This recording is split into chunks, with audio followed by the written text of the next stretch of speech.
Good morning students. मैं दीपक यादव, आप सभी का स्वागत है हमारे चैनल दीपक यादव जीके पर। आज है 7 जनवरी 2026 और हम डिस्कस करने वाले हैं 12 मोस्ट इंपॉर्टेंट करंट अफेयर्स को एमसीक्यू के माध्यम से। क्वेश्चन 1 6 जनवरी 2026 को राष्ट्रपति द्रौपदी मुर्मू ने भारतीय संविधान के किस अनुच्छेद के तहत न्यायमूर्ति ए मोहम्मद मुश्ताक को सिक्किम उच्च न्यायालय का मुख्य न्यायाधीश नियुक्त किया है?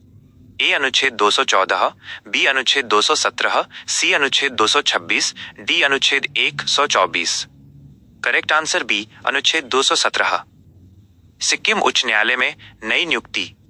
राष्ट्रपति ने 6 जनवरी 2026 को न्यायमूर्ति ए मोहम्मद मुश्ताक को सिक्किम उच्च न्यायालय के मुख्य न्यायाधीश के पद पर औपचारिक रूप से नियुक्त किया है। भारतीय संविधान के अनुच्छेद 217 के अनुसार उच्च न्यायालय के न्यायाधीश की नियुक्ति राष्ट्रपति द्वारा भारत के मुख्य न्यायाधीश और संबंधित राज्य के राज्यपाल के परामर्श से की जाती है। यह अनुच्छेद स्पष्ट करता है कि उच्च न्यायालय के मुख्य न्यायाधीश की नियुक्ति में राष्ट्रपति को उस राज्य के राज्यपाल से परामर्श करना अनिवार्य है जहां न्यायाधीश को नियुक्त किया जाना है।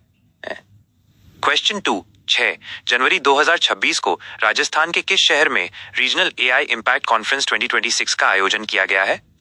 A Jodhpur, B Jaipur, C Udaipur, D Bikaner. Correct answer B Jaipur. Jaipur में क्षेत्रीय एआई सम्मेलन। राजस्थान की राजधानी जयपुर में 6 जनवरी 2026 को शासन और नवाचार पर केंद्रित रीजनल एआई इम्पैक्ट कॉन्फ्रेंस का भव्य आयोजन किया गया। यह सम्मेलन राजस्थान डिजीफेस्ट और टीआईई ग्लोबल समिट के साथ मिलकर आयोजित किया गया, जो इंडिया एआई इम्पैक्ट समिट 2026 की पूर्व तैयारी है। इस कार्यक्रम का मुख्य उद्देश्य सार्वजनिक सेवा वितरण में सुधार के लिए एआई के नैतिक उपयोग और भविष्य के रोजगार कौशल पर विशेषज्ञों के बीच चर्चा सुनिश्चित करना था। क्वेश्चन 3 6 जनवरी 2026 को नासा ने पृथ्वी जैसे रहने योग्य ग्रहों की खोज के लिए किस नई अंतरिक्ष वेधशाला के विकास हेतु 7 निजी कंपनियों को अनुबंध दिए हैं? A James Webb 2, B habitable worlds observatory और HWO, C lunar gateway, D Mars vision 2026। Correct answer B habitable worlds observatory HWO। NASA का नया HWO टेलीस्कोप मिशन। नासा ने 6 जनवरी 2026 को हैबिटेबल वर्ल्ड्स ऑब्जर्वेटरी HWO विकसित करने के लिए लॉकहीड मार्टिन और नॉर्थरॉप ग्रुमन जैसी 7 बड़ी कंपनियों के साथ साझेदारी की है। इस शक्तिशाली दूरबीन का प्राथमिक लक्ष्य सौर मंडल से बाहर कम से कम 25 रहने योग्य ग्रहों की खोज करना और उनके वातावरण में जीवन के रासायनिक संकेतों का पता लगाना है। यह वेधशाला अंतरिक्ष में ही मरम्मत करने योग्य तकनीक से लैस होगी, जिससे इसकी कार्यक्षमता को दशकों तक बढ़ाकर ब्रह्मांड के रहस्यों का निरंतर अध्ययन किया जा सकेगा। क्वेश्चन 4 हाल ही में 6 जनवरी 2026 को women's hero hockey India league 2025-26 में किस टीम ने SG पाइपर्स को शूटआउट में हराकर फाइनल में प्रवेश किया है? A Ranchi royals, B Shrachi Bengal tigers, C Odisha warriors, D Delhi daredevils. Correct answer B Shrachi Bengal tigers. महिला हॉकी इंडिया लीग का सेमीफाइनल। श्राची बंगाल टाइगर्स पश्चिम बंगाल भारत ने 6 जनवरी 2026 को रांची में खेले गए सेमीफाइनल में SG पाइपर्स को सडन डेथ शूटआउट में हराकर खिताबी मुकाबले में जगह बनाई। निर्धारित समय तक दोनों टीमों के बीच कोई भी गोल नहीं हो सका, जिसके बाद रोमांचक शूटआउट में बंगाल की टीम ने मानसिक मजबूती का परिचय दिया।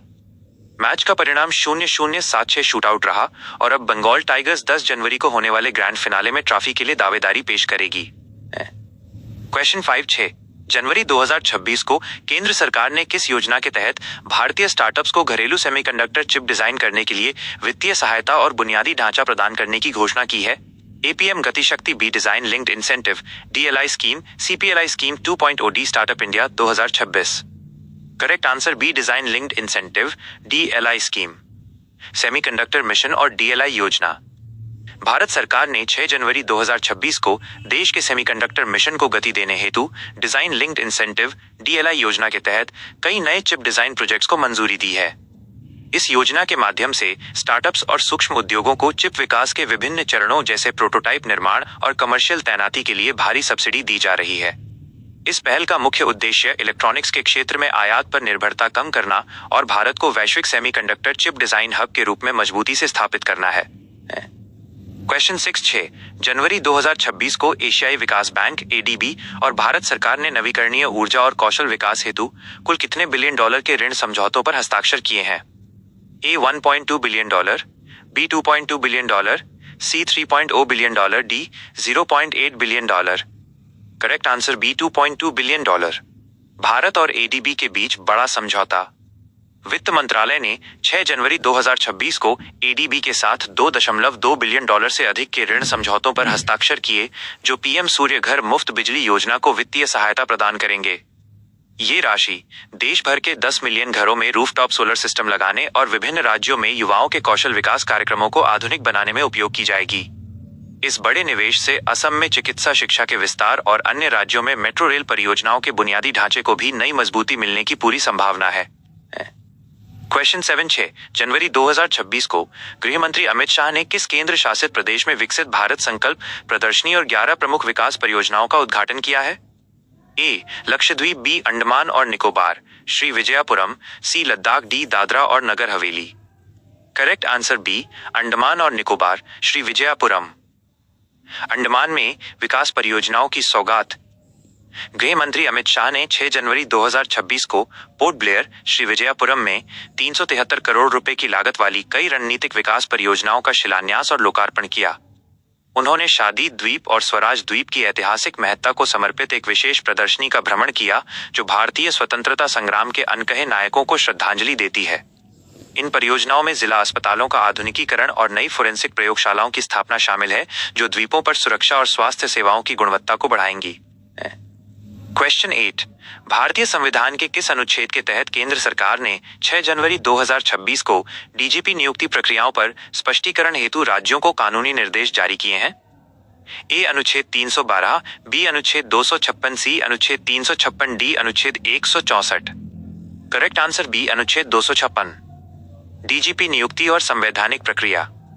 केंद्र सरकार ने 6 जनवरी 2026 को राज्यों के बीच पुलिस प्रमुखों की नियुक्ति में एकरूपता लाने हेतु सर्वोच्च न्यायालय के निर्देशों के अनुसार नई गाइडलाइंस पर स्पष्टीकरण जारी किया है।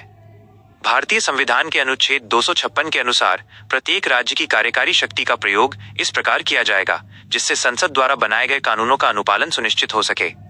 यह अनुच्छेद केंद्र सरकार को राज्यों को ऐसे निर्देश देने की शक्ति प्रदान करता है जो केंद्र के प्रशासनिक कार्यों के निष्पादन के लिए आवश्यक और कानूनी रूप से बाध्यकारी हों। क्वेश्चन 9 6 जनवरी 2026 को दिल्ली सरकार ने सार्वजनिक स्वास्थ्य सुरक्षा सुनिश्चित करने के लिए ह्यूमन रेबीज को किस श्रेणी की बीमारी घोषित करने का निर्णय लिया है? ए संक्रामक बीमारी, बी नोटिफाइबल डिजीज, सी महामारी, पैंडेमिक, डी मौसमी बीमारी। Correct answer B notifiable disease. Delhi में रेबीज, अब नोटिफाइबल डिजीज। दिल्ली सरकार के स्वास्थ्य विभाग ने 6 जनवरी 2026 को एक गजट अधिसूचना जारी कर मानवीय रेबीज को नोटिफाइबल डिजीज के रूप में वर्गीकृत कर दिया है। इस आदेश के बाद अब दिल्ली के सभी निजी और सरकारी अस्पतालों के लिए रेबीज के प्रत्येक मामले की रिपोर्ट तुरंत स्वास्थ्य विभाग को देना अनिवार्य कर दिया गया है। इस कदम का उद्देश्य रेबीज के प्रसार की बेहतर निगरानी करना और समय पर उपचार प्रदान करके राजधानी में इस घातक बीमारी से होने वाली मौतों को पूरी तरह समाप्त करना है।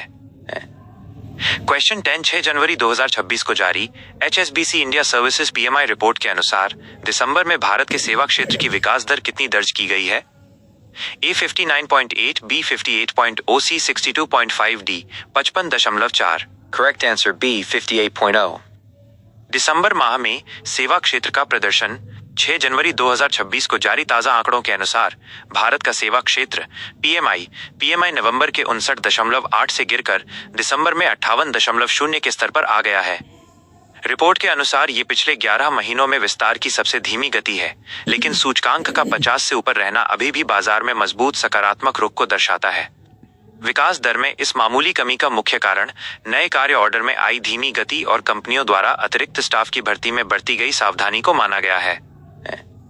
क्वेश्चन 11 6 जनवरी 2026 को सांख्यिकी मंत्रालय MOSPI द्वारा लॉन्च किए गए नए लोगो और शुभंकर का क्या नाम है, जो डेटा की पारदर्शिता का प्रतीक है? ए आंकड़ा, बी सांख्यिकी, सी गणना, डी सारणी। Correct answer B सांख्यिकी। MOSPI का नया लोगो और शुभंकर। सांख्यिकी और कार्यक्रम कार्यान्वयन मंत्रालय ने 6 जनवरी 2026 को अपनी नई डिजिटल पहचान के रूप में सांख्यिकी नामक शुभंकर को सार्वजनिक रूप से प्रदर्शित किया है। यह नया लोगो वैश्विक मानकों के अनुरूप डेटा की निष्पक्षता और वैज्ञानिक सटीकता को प्रदर्शित करने के लिए विशेष रूप से डिजाइन किया गया है। मंत्रालय ने इस पहल के साथ ही एक नए डेटा डैशबोर्ड की भी घोषणा की है, जिससे शोधकर्ताओं और छात्रों को सरकारी सांख्यिकी रिपोर्टों तक आसानी से पहुंच प्राप्त होगी। क्वेश्चन 12 6 जनवरी 2026 को चेन्नई में आयोजित 9वें सिद्ध दिवस समारोह के दौरान किस पारंपरिक चिकित्सा पद्धति के अनुसंधान हेतु 3 नए केंद्रों की घोषणा की गई है?